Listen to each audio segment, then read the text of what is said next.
As expected, when the brackets came up, Penn State has navigated its way to the semifinal of the college football playoff. Penn State, Notre Dame. Does it really get much better than that? We got Marty Leap on the line from Penn State Rivals to help us break down the Nittany Lions. As always, Marty, what's going on? Oh, not too much, Mark. Excited for game Thursday. Should be a good one. I think these are two teams. We're going to get into it. The matchup extremely well, and I think they play very similar styles of football. And, it's one of the best kind of old-time, lost over the year rivalries, Penn State and Notre Dame. And it's kind of fitting because I feel like this game is going to be played very similar to how you would have expected a Penn State Notre Dame game of the 80s or 90s to be played. Exactly. There are folks my age that would recall when Penn State, Notre Dame weren't necessarily had to play every year rivals, but being at the very top of the sport and playing on a regular basis, fairly regular basis, and being in the same vicinity regionally, those were quite the showdowns during that 10 or 15 or 20 year span there in the 80s and 90s. So they get together with more on the line than has ever been on the line between these two. Guess we'll start with this, much made of Penn State's New Year's Eve game versus what turned out to be a January 2nd game for Notre Dame almost 48 hours later, and that difference in preparation time for Penn State and a possible advantage there. Yeah, I mean, I definitely think that's legit. Anytime you have an advantage in terms of just days of rest, recovery, whatever it may be, that's a thing, especially when it's 2 days. And both teams are coming into this pretty banged up, right? I mean, it's probably a pretty big deal that Abdul Carter gets 48 extra hours of rehab, of rest, whatever it may be, than Jeremiah Love's going to get, for example, right? So I definitely think that's a big deal for Penn State. It works in their favor. That's not necessarily going to be the reason why they win the football game, but I think it could be a factor. It really could, especially, again, where you look, maybe the two best players in this game, you could argue, Abdul Carter and Jeremiah Love. They're two guys you have injury questions about coming into this game. So, it certainly doesn't hurt that Carter gets those 48 extra hours that Love will not get. So I was going in that direction. Next, Abdul Carter. Know that you don't have necessarily any firsthand information because they're trying to keep that under wraps, of course. But in addition to Carter, anybody else that's questionable for this one? And what do we know about Abdul Carter at this point? Yeah, I mean, James Franklin has said exactly what you would expect him to say. Oh, he's going to work to get there. We'll see game time. Hope to have him, et cetera, et cetera. I'll be surprised if he doesn't attempt to play. I mean, Abdul Carter's been very cryptic with some of his social media posts the last few days as well, which indicate he's going to look to play in this game, which I think is a good sign even for the overall health of college football, because how often in today's college football do you see a guy who's in Carter's position to legitimately be in the discussion for number one overall pick in April be banged up in the postseason and not play, even with a lot on the line? So I think he'll play. Now I think his usage could be different. I think we could see him as more of his old traditional linebacker stand-up kind of spot to try and protect whatever, whether it's a shoulder, an elbow, bicep, whatever that injury is, try and protect it. Not saying that happens for sure, but it wouldn't surprise me to see it happen. And honestly, game planning for this thing, even if Carter were 100%, it would kind of make some sense, I feel, at least to have him almost work as a spy on Riley Leonard on a lot of plays, especially on, third and long and that sort of thing. So you might see his usage be a little bit different, but I fully expect Carter to at least give this a go for Penn State. And outside of that, I mean, I know Dennis Sutton got banged up at the end of the Fiesta Bowl, but he's fine. He met with the media after the game. James Franklin's not going to have a player who they have injury concerns with meet with the media, and he was at practice on Sunday. So they'll be fine outside of the guys that you already knew they weren't going to have, the Anthony Donkas and KJ Winstons of the world. But, I don't see any scenario where Carter doesn't at least attempt to give this a go on Thursday. So Penn State comes out against Boise State, grabs a 2-touchdown lead. We're on the fringe of the red zone to grab a 3-touchdown lead after they had gotten the Ashton Jeanty fumble, which I will separate from the Drew Aller fumble in that Penn State, don't remember exactly who stripped it loose, but made a play on the ball. The defense made the play, stripped the ball, recovered it, as opposed to Aller just confusion on the mesh point. He fumbles. Of course, they're up by 2 touchdowns. An opportunity to go up by 17 or 21 doesn't happen. Boise State gets back in the ball game. I think at the closest spot that was a bit tenuous for Penn State was when Boise State throws a touchdown pass that would have made it 24-21. There's a hands to the face call against the guard, brings it back to like the 35. Next play, Maddox Madsen forced or made a bad decision, gets picked off. Penn State's able to thwart the rally, keep it a 10-point game and close it out from there. So how would you assess Penn State's performance against a Boise State team that certainly proved that they belong, but at the same time that Penn State's supposed to control? And I guess depending on your interpretation of the game, some would say that they did. I would tend to think that Boise State played pretty well. Yeah, I mean, I thought Boise played well. I give their defense a lot of credit. They were going to continue to blitz Penn State, and they stuck to it, and they had some success with it. And I think that's something, looking ahead to the Orange Bowl, I think there's a lot of similarities in the blitzing schemes between what Boise State likes to do and what Al Golden likes to do. So I think that's something that on the mental aspect of it, Nicholas Singleton in particular needs to clean up a little bit for this game. But Boise, I thought early on they did exactly what you thought they were going to try and do with Genty. Penn State's credit, man, that looked like a defense that was motivated, who had heard for 10 days about Ashton Genty this and Ashton Genty that and the record and best back in college football. And, man, if it wouldn't have been for garbage time stats, they would have held them under 100 yards. So they came out and proved a point. I thought one thing they did so well, and this was epitomized on that fumble you mentioned, was you never saw just one guy try and bring down Ashton Genty. It was 2-3 guys that's up on the fumble, where Kobe King punched it out and Zakee Wheatley, because he was there to help make the tackle, was in position to get the ball. I thought Maddox Madsen, I will say, from a Boise State perspective, he impressed me with some things. He made some throws I didn't think he had in him. Now he also made his fair share of mistakes. 3 interceptions were, all 3 of them were not exactly ideal throws or decisions for your quarterback to make. But yeah, I think if you're Boise State, not to make this too much about Boise, but you were 12-1, you were in the college football playoff, you went into that game as an 11-point underdog. And, if you would have cleaned up a couple of mistakes, now you got aided by some mistakes by Penn State. That fumble you mentioned when it was 14-0. I understand why Drew Aller handed it off, because his read there is the defensive end. The defensive end crashed, and if the defensive end crashes, you pulled out as a quarterback. If he hands it off, Nicholas Singleton probably walks into the end zone. It's 21-0. That game probably gets ugly and fast. But Boise, you hung around. You made some plays. You were in it in the fourth quarter, and I think ultimately, as the Group of 5 representative in the college football playoff, that's probably about the best case scenario you could ask for, right? Is in the fourth quarter, giving yourself a chance to be in the game and make a couple plays and potentially steal the victory. Didn't happen, but I thought they played well, and they did a lot of things that impressed me.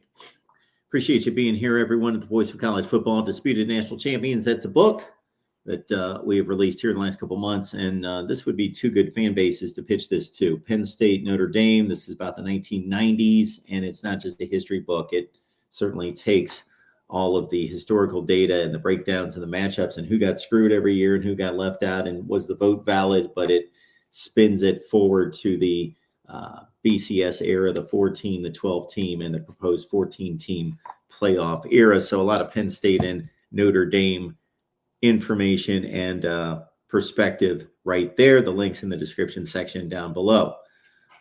When you mentioned out of the gate, Marty, about these being similar football teams, that's my impression too. Like, okay, they have 2 of the best running back rooms in the country with a tandem of backs.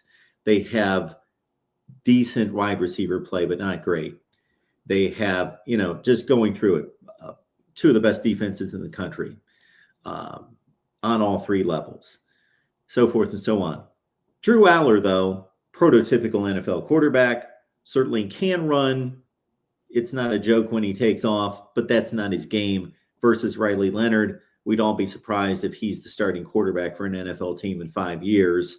Probably will hold a clipboard, but he's a runner, and that's the dimension that he brings. So that's the first separation I can come up with between these 2 teams that's noticeable.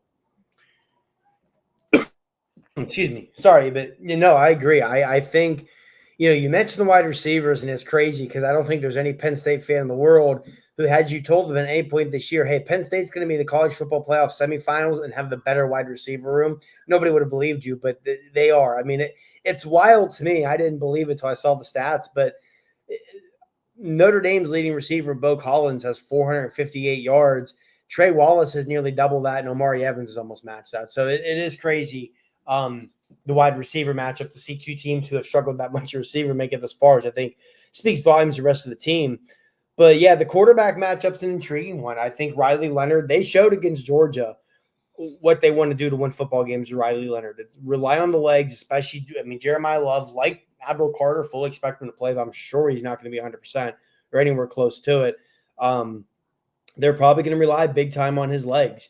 And, it's the opposite of Penn State, where if Penn State wins this game, it's probably because you see Drew Aller hit 2 or 3 of those deep balls like they did against Boise State.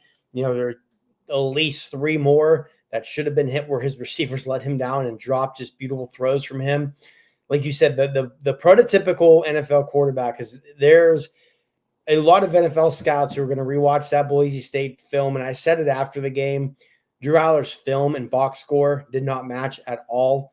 I think he finished 17 out of 30, something along those lines, where there was just at least 3 or 4 just egregious drops, 2 of which should have been touchdowns in that game. But yeah, that may be, this game very well could come down to what performs better, Drew Aller in this passing attack or Riley Leonard's ability to use his legs and run the ball. And different from Drew, because Drew needs to use his legs too. But we've talked a lot this year where the improvement in Drew running the ball is extending plays. It's, hey, on 3rd and 3, don't be afraid to just tuck it, get 5 yards, get down, move the sticks. Riley Leonard is going to be a lot more designed runs. I fully expect Notre Dame to rely on that heavily again on Thursday. And yeah, it may come down to, if Riley Leonard's more effective running the ball than Drew Aller is throwing the ball, Notre Dame wins, and vice versa. If Drew's more effective throwing the ball to Tyler Warren and to these receivers than Riley Leonard is running the ball, then Penn State's probably the team that comes out on top. Hopefully I'll effectively communicate this thought process. But Penn State has been what they've been for the last close to 10 years. 2016, obviously, was the breakthrough to the Rose Bowl, and they've been pretty much that program that we've talked about a zillion times in regards to being a top 10 program, having the issues with Ohio State and then Michigan. Okay, they come into a playoff, and now they're sitting in the Final Four in the country, but they beat Boise State, they beat SMU. That's who was in front of them. They had 2, one extremely comfortable win, the other one could be argued, but they won by 17 points. So is this the first, for even the James Franklin detractors, that this would be the mark of demarcation that, okay, this is Penn State elevated? If they win this game, you wouldn't think it would come this late, but because of the first 2 opponents, that Notre Dame and beating this team would be the first one that, oh, this is a different Penn State team. This is an improved, truly elite Penn State team. Yeah, I've seen a lot of that. I like you said, SMU and Boise, that's who was in front of you. You got to beat who's in front of you, and they did. And, look how often during a college football regular season, look how often, in the NCAA tournament for basketball, in the NFL playoffs, whatever it may be, where the team who's heavily favored doesn't do that, right? And that's one thing James Franklin and his staff have been so good at Penn State, is when you're favored, especially by double digits like they were in both those games, taking care of business and doing it without leaving much doubt. I personally, I think the James Franklin big game narrative should be over. It's, I understand people want to see that brand name, victory, but you beat an 11-2 team that reached the ACC championship game. You beat a 12-1 team who had the Heisman runner-up, who had a historically great season at running back. You're one of 4 teams left. You've got 13 wins for the first time in program history. No matter what happens on Thursday, I feel like that narrative needs to be dead. It's not going to be dead. There are a lot of people in Penn State circles that the only way this narrative dies is if they win these next 2 games, especially if to get past Notre Dame and then play Ohio State and finally get over that hump in the title game. Which, if it comes down to that, boy, what a can of worms and talking point, just all kinds of great content and material that will be.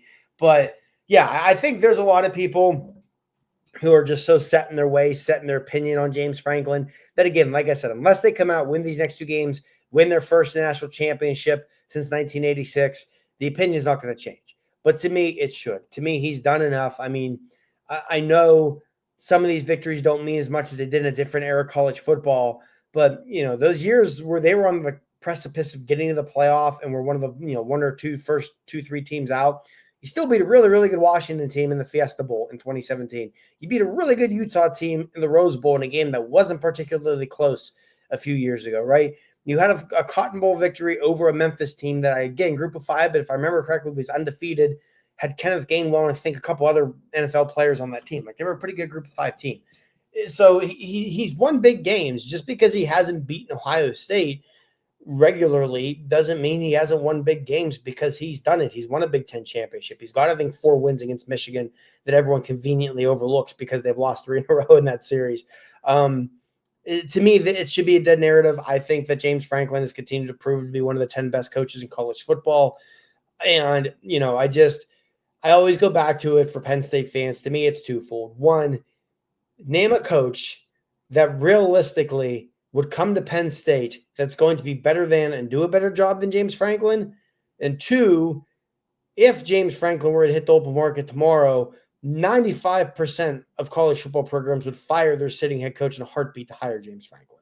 So, again, to me, I think it's a dead narrative. I think he's done more than enough to prove he can win big, important football games. I think I've seen a lot of growth in him as a coach this year also. Like the Minnesota game, the USC game, those are games that in past years they would have found a way to lose. That Minnesota game, past years, there's no way he calls that fake punt. No chance. And I think you're seeing growth in him as a coach as well. But yeah, to me, he's proven he can win the big game. But again, like I said, there are plenty of people in Penn State circles that, unless they come out, win these next 2 and are national champions, are going to continue to get on him about not winning the big game. Marty Lee, Penn State Rivals. Get on over there. Check out Marty's work. Please like the video and subscribe right here, the voice of college football. But once again, it's Marty Lee, Penn State Rivals. Well, Marty, hopefully we can track you down next week and talk about a national championship game. Hopefully. I've said it on our post-game show. I've said it on our boards. But and this kind of ties into the James Franklin discussion. If you haven't enjoyed this season as a Penn State fan, I don't know what to tell you. I've been following this team for 30 plus years. I've been covering them in some fashion for over a decade now. This is right up there with that 2016 team that came out of nowhere to win the Big Ten. Is one of the most fun seasons I've ever witnessed. They've won in exciting ways. There's 4 teams left. There's 134 FBS teams. 4 of them can still win a national championship. Penn State's one of those 4. For 10 years, you've clamored about, fans, and rightfully so, clamoring about wanting Penn State to be in this position. Well, they're in this position now. The ride's been a lot of fun. Enjoy it, because years like this don't come around all the time. And I guess this time next week, we may add one other item to the list of talking points, and that would be, has the Big Ten wrapped up its status as the best conference in college football? But I guess we'll let this next round play out just to make sure. Now, if we look at the offense, Nick, you got Riley Leonard, who was obviously the running threat in this game, broke off the big play down the middle, which he made the right read, kept the ball, and gashed the Georgia defense. I'm curious about Jeremiah Love, who we found out, obviously, after breaking off the big 98-yard run against Indiana, that he was not at full strength. He was suffering from the flu. Didn't get many carries against Georgia. Jadarian Price also a bit limited. Now, credit the Georgia defense, obviously a great rushing defense, but Riley Leonard's almost been the biggest rushing threat here the last couple times out. Yeah, I mean, you look at that Jeremiah Love touchdown run against Indiana, 98 yards. Obviously, no one's going to complain about that, but he was bottled up pretty well for the rest of that game. Jadarian Price, he's a guy that just, and I'll get to Riley Leonard in a second too, because he deserves flowers for his performance this year. But Jadarian Price is a guy that you kind of look at and you're like, man, if he was in just about any other backfield, the accolades that he might be getting, the amount of touches and carries he would be getting, because he'll come in. He's the one that scored the late go-ahead touchdown against Texas A&M. He's the one that scored some very big touchdowns for Notre Dame. Jeremiah Love left the game against USC in the second half after he got hit right on the knee, and it was Jadarian Price that turned into the full work running back in that second half. And okay, it wasn't as effective if Love and Price were both there, but they don't win that game without Jadarian Price's efforts. And it's just the flashiness and the huge play from Jeremiah Love and the hurdling that's going to draw attention. Jadarian Price is a very good running back as well. Now he's about a year and a half, 2 years removed from when he entered campus. He had an injury to his Achilles. And so you didn't really see him. You saw him get carries last year and start to play a bit, but it wasn't nearly the same in terms of what you were kind of hoping. You're seeing it this year with him of finally getting to that health and what he's capable of. And it's like, holy cow, this is a talent at running back and depth at running back that Notre Dame hasn't seen in quite some time as well. Because again, you've seen maybe that guy, but that ability to just turn around, hand the ball off, and then bring the next guy up on the roster and turn around and hand the ball off again and not lose a whole lot, that has not been there for quite some time. And you're seeing just a very strong running back room, even if it is dinged up a little bit at this point. The Leonard running component compared to what Penn State has with Drew Aller, which of course he's done a little bit better job in that category, but is nowhere close to the Riley Leonard threat, seems to be the one differentiation you can make between these teams, because they seem to be somewhat mirror images of each other in some ways. Yeah, I mean, you're kind of seeing that a lot. I think with the 4 teams that are still there, sure, you have like Jeremiah Smith is something for Ohio State that no other team can offer at wide receiver. So there's that part of it. So Ohio State, I think, has everybody kind of beat in terms of what their skills are throwing the ball. But even with that, Ohio State still, that offense is built on running the ball and establishing the run and being physical up front. And you're seeing a lot of similarities, I think, with these 4 teams. Maybe not everything's run to the exact T. Notre Dame obviously uses their quarterback to run far and away the most out of the 4 remaining teams. And Riley Leonard, a lot of Notre Dame fans spent September and October complaining about what Riley Leonard wasn't. And he's not going to be a guy, at least if you're going to be winning games with Riley Leonard, he's not going to be the guy that you're asking to throw 30 passes a game. But what he is an incredible, essentially a third running back. And he mans that offense. He's the one obviously making the reads, whether it's going to be to pull the ball or to keep the ball. And he is – it's so weird watching him run. He's spoken about this before as well multiple times this year. And he'll say, he's like, I don't feel like I'm that fast. But then I look down, he's got these long strides. And you look down, and you're like, oh, he's pulling away from another linebacker. Oh, he's outrunning another defensive back. Like, he doesn't ever look like he's moving at like this top speed, super fast speed. But there it is. I mean, you saw it again the other day against Georgia where he broke off like that 32, 35-yard run down the middle of the field. And it's like, oh, okay, he's running away from people again. And that's a huge play to turn the entire balance of a game. And listen, he's not going to be like this guy that goes on to the NFL and has this great career. He's not going to be that kind of passer. But for what Notre Dame is, where they're trying to establish the run and they're going to try to run the ball until they physically have to do something else, he is the absolute perfect quarterback to complement a couple of running backs, and his ability to get the ball when needed to a Jordan Faison or Mitchell Evans or Bo Collins, a couple of his receiving targets. Nick brought up 1993. Here's the book release right here, Disputed National Champions of the 1990s. The reason we chose the 1990s, the most impactful decade in my book in terms of deciding a national championship, going from the strictly poll era all the way through, obviously, Bowl Coalition, BCS, and ushered into the 4-team playoff a little later. And of course, we not only do the historic dive on each season and really break it down in regards to who got left out, who got screwed, was the vote valid, all those things. And by the way, 1993, the vote was not valid. I'll give you that one tip. beyond that, we take each one of these seasons and we plug it into the BCS era, the 14 playoff era, the 12 team, and the proposed 14 team, just to give you a look at what fun it would look like or had looked like back then. So give it a look. The links down in the description section below. Nick, is there anything about Penn State that concerns you? We did kind of size up how the teams are so similar, defensive fronts that are exceptional, offensive line play, double backs in the backfield that are arguably two of the top 3 or 4 rooms in the country. The whole thing seems to just kind of, again, Aller's more the prototypical NFL passer versus what Leonard provides. Yeah, I'm interested to see with that because who Notre Dame has played this year, the quarterbacks that have given Notre Dame the biggest issues aren't those traditional drop back passers. The ones that Notre Dame's had issues with are the ones that can get out and make plays on their feet and throw on the run. And Aller does a ton of things very well. I think he is, I mean, it's him or Ewers is the best kind of down the field passer left in the college football playoff. But he's not one that's going to really extend plays. And that plays very much into Notre Dame's hand. It's very favorable for Notre Dame, at least what they've been the best at defending so far this year.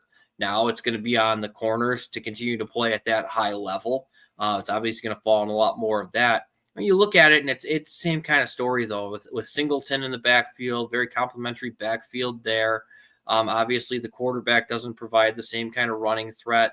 But, I mean, then you look at, like, Ty Warren, and that's just a guy that how do you defend him? I mean, he might line up as long snapper on a fake field goal try. He might line up as a tight end. He might line up as an isolated wide receiver. Like, he lines up everywhere. He does just about everything. So it just that is how Notre Dame ends up defending him. It was interesting. They were talking about it after practice earlier this week where safety Adon Schuler was saying, like, oh, yeah, well, in this situation, we had our tight end kind of being the scout team player for him. And then it was a wide receiver. And then it was a running back that was playing the scout team role of Ty Warren. It's just you had to take 3 or 4 different people in order to play him in practice just to kind of give the full cycle of what he's able to do because he can impact the game in several different ways. So I'm very curious to see kind of how that X's and O's matchup goes between the two. It's a valid consideration of the discrepancy in preparation for this game in regards to, of course, Penn State playing on New Year's Eve, and then the game got pushed back for Notre Dame in the Sugar Bowl. So we're looking at close to a 48-hour difference in terms of preparation. Do you think that means anything? I think if it does, maybe like Jeremiah Love, he left the Sugar Bowl when he walked off the field, had a brace on his knee. Was at practice when that was open earlier this week, had the brace on his knee, didn't seem to be exactly loving everything going on with that. So that's something to keep an eye on. I mean, I look at it and it's not like it's a short week. You're still getting 7 days, still a full week. You're still getting that part of it. So not really one to look there of, oh yeah, it's an excuse for Notre Dame. Okay, maybe it's a little beneficial to Penn State, but both teams, Penn State had to travel all the way to the West in the Fiesta Bowl and the travel that went into all of that. And Notre Dame only had the kind of shorter flight to New Orleans. So that's back in Notre Dame's favor. I mean, if you want to find like the advantage in that part of it, I'm sure you can, but I think it's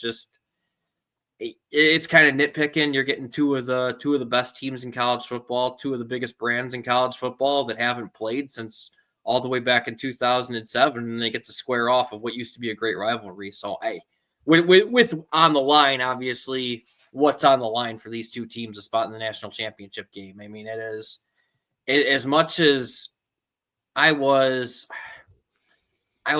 okay with the college football playoff and okay with the expansion of the college football playoff.